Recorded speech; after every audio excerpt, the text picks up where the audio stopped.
মাতুলদা, গেটের সামনে বিশাল পাগড়ি পরা একটা লোক ঘোড়া থেকে নামলো গো। মনে হয় তোমার সাথেই দেখা করতে আসছে বাটুলদা। বলিস কি, ঘোড়া চড়ে এসেছে?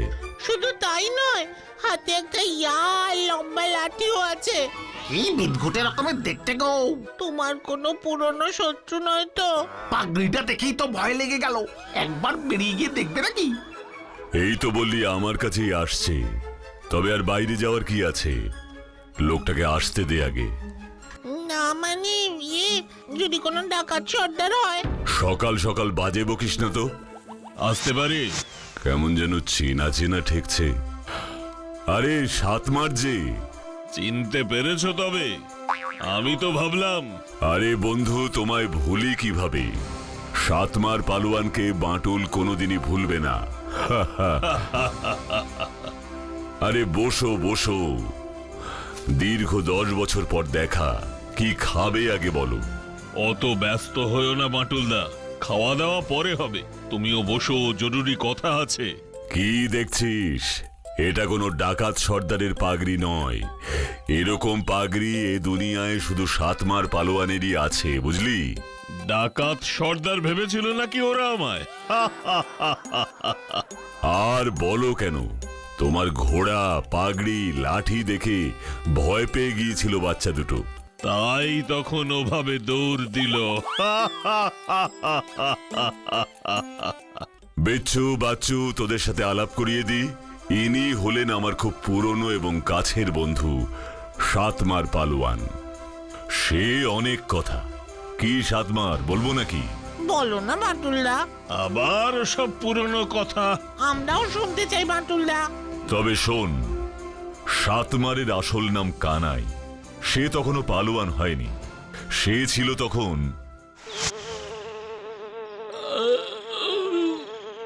আরে মাছি, তোদের কি সাহস রে?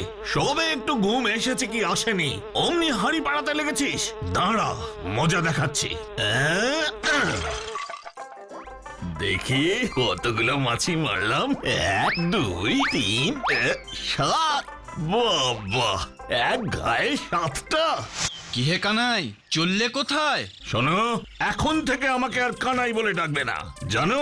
আমি এক গায়ে 7টা মেরেছি। এক গায়ে 7টা? তা কি মারলে শুনি? অত নিকেশে তোমার কি দরকার বাপু? মেরেছি, ব্যাস। তা তোমাকে তাহলে এখন থেকে কি বলে ডাকবো? সাতমার পালোয়ান, মনে থাকবে? থাকবে থাকবে। তা চললে কোথায়? আমি যাচ্ছি রাজার কাছে পালোয়ানের চাকরি নিতে। আরে ধুর, এভাবে গেলে হবে নাকি? তাহলে কিভাবে যাব? শোনো শোনো, প্রথমে গঞ্জে যাও। সেখানে দোকান থেকে কাপড় কিনে পাগড়ি বাঁধো, হাতে লাঠি নাও, ঢাল নাও, তবে না পালোয়ান বলে বোধ হবে। লোকে ভয়ও পাবে। হ্যাঁ। তোমার এমন অদ্ভুত পোশাক কেন হে? কি নাম তোমার? মহারাজ, আমার নাম সাতমার পালোয়ান। তা তুমি কি কাজ করতে পারো? মহারাজ, আমি এক ঘায়ে 7টা মারতে পারি। কি খবর প্রহরী? মহারাজ, একটি বাঘ কোথা থেকে এসে আমাদের রাজ্যে ঢুকেছে। মানুষ, গরু, ছাগল কিছুই মারতে সে বাকি রাখছে না। প্রজারা সবাই সে কথাই আপনাকে জানাতে এসেছে। মহারাজ, আমাকে ডেকেছেন? শোনো সাতমার, আমাদের রাজ্যে একটা বাঘ যে বড্ড অত্যাচার করছে। আমি ঠিক করেছি তুমি ওই বাঘটা মারতে যাবে। যথাজ্ঞা মহারাজ। এই রাতের বেলায় কোথায় চললে সাতমার? বাঘ মারতে গো। মহারাজ যে আমাকেই ভার দিয়েছেন। কিন্তু রাতের বেলায় বাঘ মারতেই বিপদ আছে। ওসব বিপদে আমি ভয় পাই না। ভুলে যেও না, আমার নাম সাতমার পালোয়ান। আমি এক ঘায়ে 7টাকে মারি। আরে আমায় টেনে নিয়ে যাচ্ছে, কিছু করার নেই। ওর সাথে লড়তে গিয়ে মরবো না কি? যাই যাই, ওর সাথে যাই।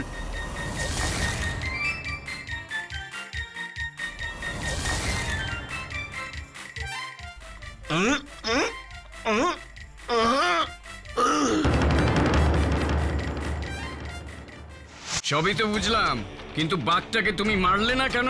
আমি হলাম সাতমার পালোয়ান। আমি এক ঘায়ে 7টাকে মারি। এ তো শুধু একটা। আমাদের রাজ্যের খুব বিপদ। অন্য দেশের এক রাজা অনেক সৈন্য নিয়ে আমাদের দেশ দখল করতে এসেছে। সাতমার, এবার যদি আমাদের বাঁচাতে পারো তাহলে তোমাকে অর্ধেক রাজত্ব দেব। ঠিক আছে মহারাজ, আমাকে একটা ভালো ঘোড়া দিন, তারপর দেখছি। আমি এক মারাত্মক খবর নিয়ে এলাম। কি খবর কি খবর? এই দেশে এক পালোয়ান আছে, ওর নাম সাতমার পালোয়ান। ও নাকি এক ঘায়ে 7টাকে মারতে পারে। কি বলছিস? ওই দেখ মনে হয় সাতমার পালোয়ান। হ্যাঁ হ্যাঁ, ঠিক ঠিক, ওই হবে।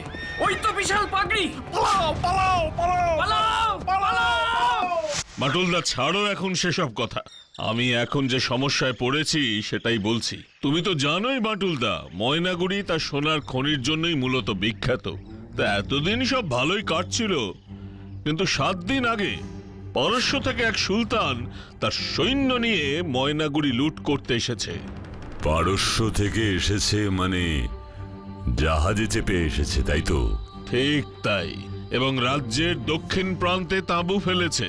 এর মধ্যে এক দূত পাঠিয়ে এও জানিয়েছে এতদ দ্বারা ময়নাগুড়ির রাজা চন্দ্রভানুকে জানানো হইতেছে যে ময়নাগুড়ির সোনার খনির সকল সোনা সুলতান জালাল উদ্দিন হাবিবির কাছে আগামী 3 দিনের মধ্যে পৌঁছাইয়া না দিলে সুলতান তার জিন সৈন্য লইয়া ময়নাগুড়ির রাজপ্রাসাদ আক্রমণ করিবে। এ তো ভারী চিন্তার বিষয় মন্ত্রী। জিন সৈন্য আবার কি? মহারাজ, শুনেছি সুলতানের কাছে আলাদিনের জিন ও তার দলবল পোষ মানানো আছে। সাতমার এখন ওই জিনরাই যুদ্ধ করে। সাতমার, তুমিই আমাদের একমাত্র ভরসা। লোভী সুলতানকে তুমিই পারো জব্দ করতে। ওই জিনের সাথে লড়তে পারবে তো? পারবে তো সাতমার? রাজ্যের সম্মান এখন তোমার হাতে। জিন? জিন সৈন্য? আমায় নিয়ে চলো ময়নাগুড়ি, ফুঁ দিয়ে উড়িয়ে দিচ্ছি সুলতানের ওই জিন সৈন্যদের। তারপর সুলতানকে তুলে 1 পাক ঘোরালেই। না গো মাটুলদা, অতটা সহজ বোধহয় নয়। পরদিনই গুপ্তচর খবর নিয়ে আসে যে সুলতানের কাছে সৈন্য ছাড়াও রয়েছে আলাদিনের সেই আশ্চর্য প্রদীপটা। তাই সে নাকি পৃথিবীতে সবচেয়ে শক্তিশালী। আলাদিনের আশ্চর্য প্রদীপের সেই জিন? প্রদীপের মধ্যে জিন আছে? হ্যাঁ, সুলতানের কাছে সেই প্রদীপটাই আছে। আর প্রদীপ যখন আছে, জিন তো থাকবেই। এবার বলো বাটুলদা, বিষয়টা কি আদৌ সহজ? আমি তো এখনো ভয়ে ঘামছি। ভয়ের কিছু নেই সাতমার। কিছুদিন আগেই এক জিনকে আমি লড়াই করে হারিয়েছি। এ জিনও আগেরটারই কোনো এক বংশধর হবে। হ্যাঁ, মাটুলদার কাছে এটা তো বাঁ হাতের খেলা। মাটুলদার থেকে শক্তিশালী এ পৃথিবীতে কেউ নেই। আপনি কোনো চিন্তা করবেন না পালোয়ানদা। তবে জিনকে নিয়ে কোনো চিন্তা নেই বলছো? বললাম তো না। আমি জানতাম তুমিই পারবে। ওহ, এতক্ষণে মনে একটু শান্তি পেলাম। তুমি আপাতত একটু জিরিয়ে নাও, দুপুরে খাওয়া দাওয়া করে রওনা দেওয়া যাবে খন ময়নাগুড়ি। তুমি যা বলবে। দেখো, আমার সম্মান কিন্তু আবারও তোমারই হাতে বাটুলদা। এই যাত্রা উদ্ধার করো আমায়। বললাম তো, বাটুল থাকতে তোমার কোনো চিন্তা নেই সাতমার। আচ্ছা, আমরা কি ঘোড়ায় যাব? হ্যাঁ বাটুলদা।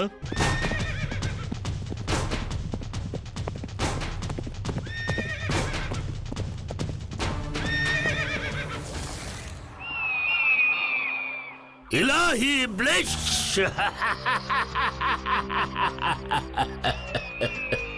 মহারাজ চন্দ্রভানু কোনো যুদ্ধ চান না, তিনি শান্তিপ্রিয় মানুষ। জানতাম এমনটাই হবে। শুনেছিলাম এ রাজ্যের রাজা খুব দুর্বল, কিন্তু এও শুনেছিলাম কোন এক সাতমার পালোয়ান থাকে এ রাজ্যে।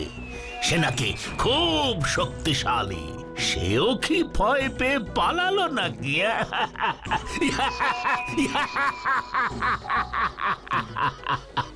তা রাজা সোনা কবে পাঠাবেন কিছু জানিয়েছেন? রাজা কোনো সোনা পাঠাবেন না, আপনি এখান থেকে চলে যান। আর হ্যাঁ, সাতমার পালোয়ানের শক্তির কথা ঠিকই শুনেছেন, তাই তার হাতে মরতে না হলে পালান। রাজা চন্দ্রভানু এই বার্তাই পাঠিয়েছেন। কোথাকার কোন পালোয়ানের ভয়ে নাকি আমি পালাবো? ইলাহি ইবলিস! ওরে মূর্খের দল, তোরা কি জানিস তোরা এখন পৃথিবীর সবচেয়ে শক্তিশালী মানুষের সামনে দাঁড়িয়ে আছিস? রে, তোদের ওই পালোয়ানের যা শক্তি আছে তা আমার প্রদীপের চিনগুলোর তুলনায় নস্যি। জিনগুলো? কতগুলো জিন আছে আপনার কাছে?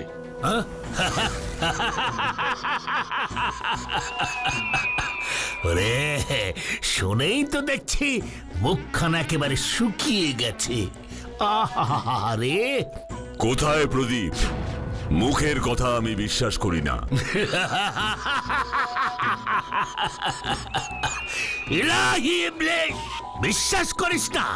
আয় আয় আমার সঙ্গে।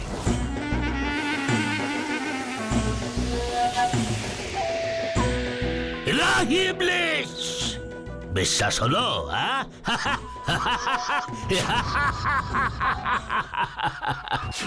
ওই প্রদীপের মধ্যে জিনটা রয়েছে?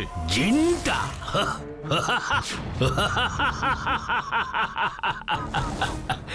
এই প্রদীপের মধ্যে অসংখ্য জিন রয়েছে। যতবার প্রদীপটা ঘষা হবে ততবার একটা করে জিন বেরোবে। এটাও কি গায়ের জোরে চুরি করা? আলাদিনের এক বংশধরের কাছ থেকে প্রচুর মোহর দিয়ে কিনে নিয়েছিলাম এই প্রদীপটা। তারপর সুরাব মন্ত্র বলে একের পর এক জিনকে এর মধ্যে বশ করে, তার জন্য যদিও সে আরো অতিরিক্ত অর্থ পেয়েছে। সাংঘাতিক। তাই তো বলছে, তোদের রাজার পালোয়ানকে গিয়ে জানা আমার সঙ্গে যুদ্ধ করে কোনো লাভ নেই। তার চেয়ে আমার শর্ত মেনে নিলে আমি রাজাকে বিনিময়ে ইনাম দিতেও রাজি। তোদের হাতে একদিন সময় আছে। ইলাহি ইবলিস। আমি বিশ্বাস করি না যে এই প্রদীপটা থেকে জিন বেরোতে পারে।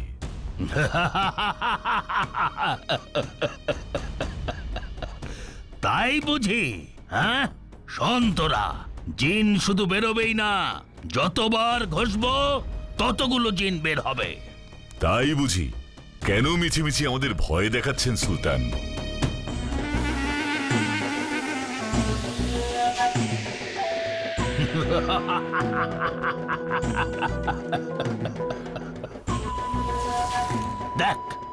দেখ তবে।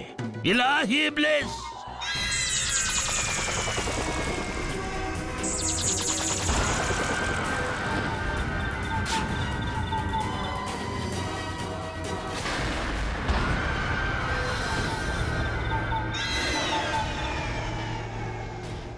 বুঝলাম সুলতান, সত্যিই আপনি শক্তিশালী। ইলাহি ইবলিস।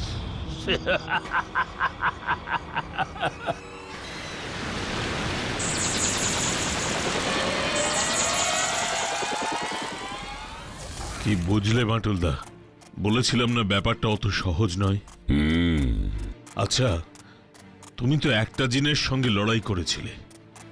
এখন সুলতানের প্রদীপ থেকে যদি অনেকগুলো জিন বেরোয়, তবে তাদের সবাইকে হারাতে পারবে তুমি? সেটাই তো ভাবছি। একটা কি বড় জোর দুটো হলে তাও না হয় হতো, কিন্তু সুলতানের কথা যদি সত্যি হয় তবে তো সেটা বেশ চিন্তার বিষয়। বলো দুশ্চিন্তার? আর সুলতানের হাঁক ডাকও কি ভয়ানক দেখলে? ও মাটুলদা, কিছু তো বলো। আর যে মোটে একদিন বাকি, কালকের মধ্যে কিছু একটা না হলে পরশু যুদ্ধ বাঁধবে, আর যুদ্ধ বাঁধলে তো... সুলতানের প্রদীপটা ভালো করে লক্ষ্য করেছো সাতমার? সে আর বলতে, ওরকম একটা ঐতিহাসিক প্রদীপ না লক্ষ্য করে থাকা যায়? ওই একই রকমের একটা প্রদীপ বানিয়ে আনতে পারো কাল বিকেলে? হ্যাঁ, তা পারি। আমার বউকে বললেই হয়ে যাবে। তুমি তো জানো ও এসব কাজে খুবই পটু। কিন্তু আর একটা প্রদীপে হবেটা কি? আমাদের প্রদীপ ঘষে তো আর জিন বেরোবে না। ওটাই তো মজা। সুলতানের শক্তি লুকিয়ে ওই প্রদীপে। তাই প্রদীপটা যদি বদল করে দেওয়া যায় তাহলেই কেল্লা ফতে। এই তো বুদ্ধি খুলেছে দেখছি। আর একই রকম প্রদীপ দেখে সুলতানের সন্দেহও হবে না। আর যুদ্ধ করতে এসে শয়তানটা নিজের জালে নিজেই ফাঁসবে। দারুণ দারুণ ভেবেছো বাটুলদা। ওসব বাদ দাও, আগে প্রদীপটা চটজলদি হুবহু বানিয়ে ফেলার ব্যবস্থা করো। তারপর কাল রাতে আসল কাজ।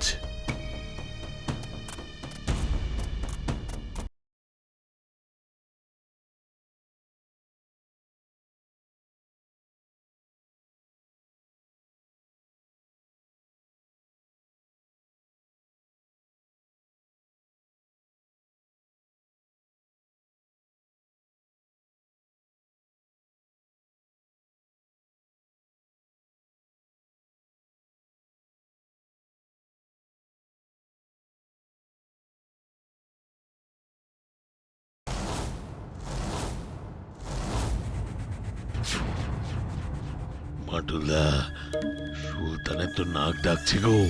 ওসব ছাড়ো, এদিকে এসো।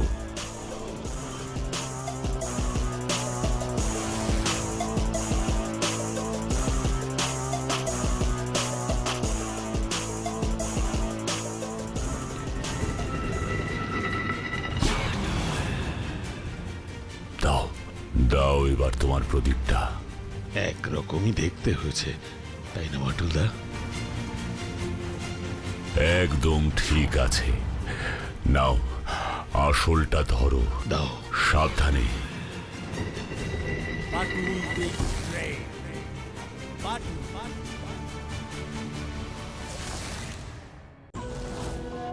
এলাহি ইবলিশ, মূর্খের দল, আমার প্রস্তাব অমান্য করে এক চরম ভুল করলি তোরা। আমি সাতমার পালোয়ান, এক গায়ে 7টাকে মারবো। এই রোগা পাতলা অদ্ভুত পাগড়িওয়ালাটা পালোয়ান। ওরে, তোর জন্য তো আমার প্রদীপের একটা জিনিস যথেষ্ট। 7টা জিনকে ঘুম থেকে অকারণ তোলার কোনো অর্থ নেই।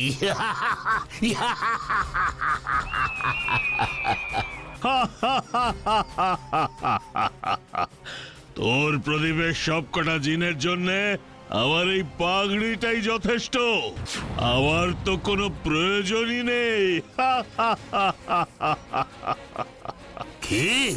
যত বড় মুখ নয় তত বড় কথা, এত সাহস তোর? শোন রে লোভী সুলতান, তোর প্রদীপটাকে মাটিতে রাখ। আমার পাগড়ি তোর জিনগুলোকে প্রদীপের ভেতরে থাকা অবস্থাতেই জব্দ করে দেবে। ওদের আর কষ্ট করে ঘুম থেকে তুলে বাইরে আনতে হবে না।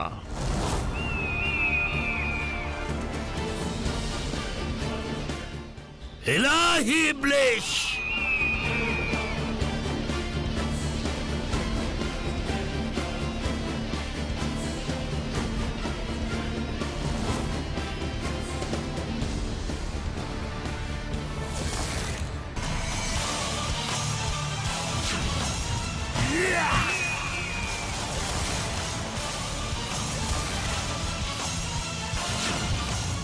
যা, ভয় পেয়ে গেছে তোর পোষা জিনেরা। এবার ঘষে দেখ কটা বেরোয়। এলাহি ইবলিশ, বেরিয়ে আয়, বেরিয়ে আয়, ইলাহি ইবলিশ। আমি জালালউদ্দিন হুকুম করছি, বেরিয়ে আয়, বেরিয়ে আয়, ইলাহি ইবলিশ। বেরিয়ে আয়, বেরিয়ে আয়, ইলাহি ইবলিশ।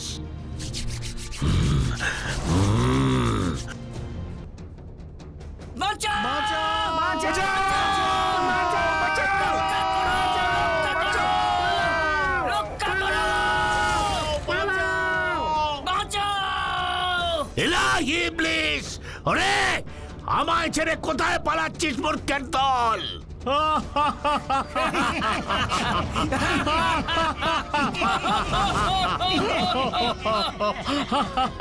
বাঁচাও, বাঁচাও!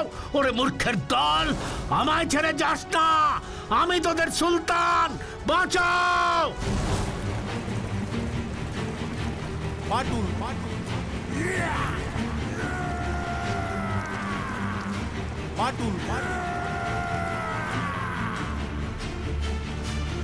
নাবিক, জাহাজ ছাড়ো, জাহাজ ছাড়ো, জলদি জলদি জলদি ছাড়ো। সাতমার পালোয়ান এদিকেই আসছে, জলদি ছাড়ো। হুজুর, জাহাজ তো ছেড়ে দিয়েছি, ইঞ্জিনও চলছে, কিন্তু জাহাজ এগোচ্ছে না কেন বুঝতে পারছি না। সব কটা মূর্খ, ইলাহি ইবলিশ। একে একে আমরা উপরের দিকে উঠে যাচ্ছি কেন? কি হলো, কি হলো? সুনামি এলো নাকি? কি হলো? আরে হচ্ছেটা কি? বাঁচাও, বাঁচাও, আমাকে মাফ করে দাও। আর কখনো অন্যের জিনিসে লোভ করব না।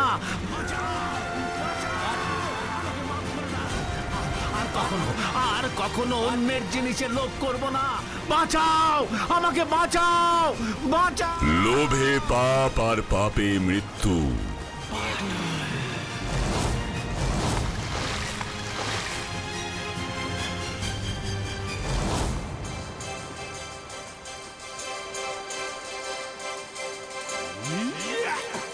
আজ থেকে আর কেউ কারোর গোলাম নয়, কি তাই না?